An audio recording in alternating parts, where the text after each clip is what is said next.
राम राम किसान भाइयों, स्वागत है आप सभी का आज आपके अपने YouTube चैनल किसानों की पाठशाला में। किसान भाइयों, आज हम बात करेंगे धान की फसल में उगने वाले खरपतवारों के नियंत्रण के बारे में कि धान की फसल में जो खरपतवार उगते हैं उनसे हम अपनी धान की फसल का बचाव कैसे कर सकते हैं और फसल की पैदावार को हम बढ़ा सकते हैं। जब धान की फसल के अंदर खरपतवार उगाते हैं तो हम जो खाद एवं उर्वरक अपनी धान की फसल के लिए किसान भाइयों देते हैं उसके अधिकांश मात्रा खरपतवार अपने उपयोग में ले लेते हैं, जिससे हमारी फसल को पूरी तरह से न्यूट्रिएंट नहीं मिल पाते हैं, जिसके परिणाम स्वरूप हमारी फसल का उत्पादन लगभग 20 से 25% तक कम हो जाता है।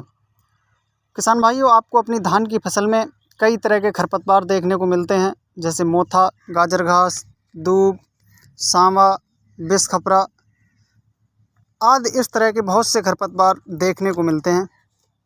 तो किसान भाइयों, अगर आप अपनी धान की फसल में खरपतवारों को उगने से पहले ही यदि प्री इमरजेंस दवा का छिड़काव कर देते हैं तो आपकी फसल में किसी भी प्रकार का कोई खरपतवार नहीं उगेगा।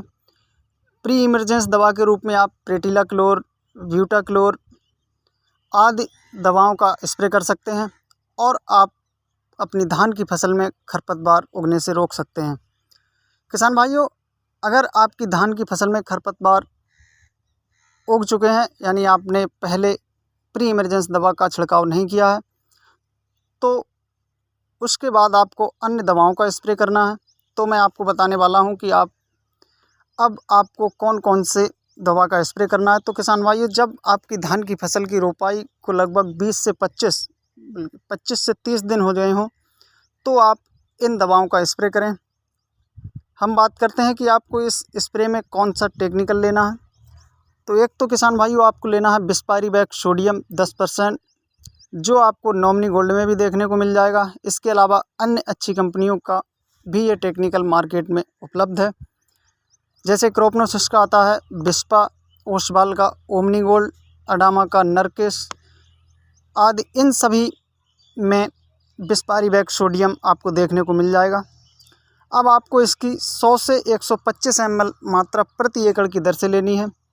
अगर आपकी फसल में किसान भाइयों संकरी पत्ती के अलावा चौड़ी पत्ती के भी खरपतवार हैं तो आप इसके साथ एक दूसरे technical metsulfuron methyl 10% plus chlorimuron ethyl 10% की 8 ग्राम मात्रा को अच्छी तरह से मिलाकर और एक स्टिकर के साथ मिलाकर अपनी धान की फसल में स्प्रे करें। स्प्रे करते समय किसान भाइयों ध्यान रखें कि खेत में पर्याप्त नमी हो, जिससे कि दवा का असर खरपतवारों पर जल्दी हो। किसान भाइयों, अगर आप अपनी धान की फसल में इन दवाओं का छिड़काव करते हैं तो आपकी फसल में कोई भी खरपतवार नहीं बचेगा और आपकी धान की फसल में उत्पादन में वृद्धि होगी। साथियों, अगर जानकारी पसंद आई हो तो वीडियो को लाइक एवं शेयर ज़रूर करें।